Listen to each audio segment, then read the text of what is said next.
పశుగ్రాసం కాల్చడం చాలా దుర్మార్గపు చర్య అని జనసేన పార్టీ జమ్మలమడుగు నియోజకవర్గ కోఆర్డినేటర్స్ అల్లం సూర్యనారాయణ, నల్లంశెట్టి నాగార్జున, జమ్మలమడుగు నియోజకవర్గ కోఆర్డినేటర్ డేరంగుల జగదీష్ మాట్లాడుతూ గురువారం సాయంత్రం కొండాపురం మండలంలోని తాళ్ల ప్రొద్దుటూరు గ్రామానికి చెందిన కోమనూతల నరసింహ కుటుంబాన్ని పరామర్శించారు.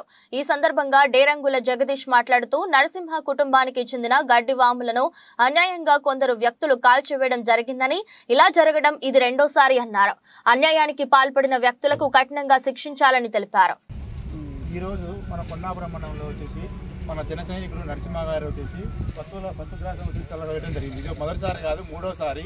కేవలం ఒక జనసేన ఫ్లెక్సీ వేసిన దానికే వీళ్ళు ఆర్థికంగా ఎలాగైనా వీళ్ళకి ఇబ్బంది పెట్టాలి, వీళ్ళు మా కాళ్ళ దగ్గరికి రావాలి, ఈ జనసేన అనేది ఇక్కడ లేకుండా చేయాలనే ఉద్దేశంతో ఈ పశుగ్రాసాన్ని కాల్చడం జరిగింది.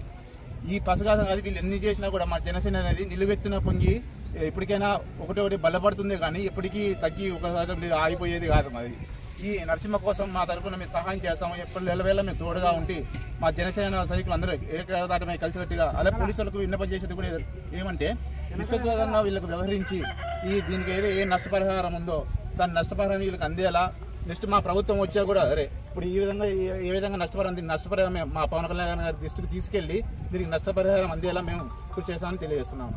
జై జనసేన, జై జై జై. గుర్తుపెట్టుకోండి, మేము ఏం చేయాలో చేసుకుంటాము. పోలీసులు కూడా చెప్తున్నాము, నిష్పక్షపాతంగా వివరించి తగిన దానికి శిక్షించి వాళ్ళకి న్యాయం జరిగే చేయమని చేస్తున్నాము. మా వంతు మేము ఈ కుటుంబానికి ఎప్పుడైనా జమ్మలమడుగు నియోజకవర్గం తరఫున సపోర్ట్ ఉంటుంది. వాళ్ళని ఎక్కడికి ఏం చేయలేరు. మా సైన్యం అంతా ఒకటే సైన్యం, జన సైన్యం. జై జనసేన.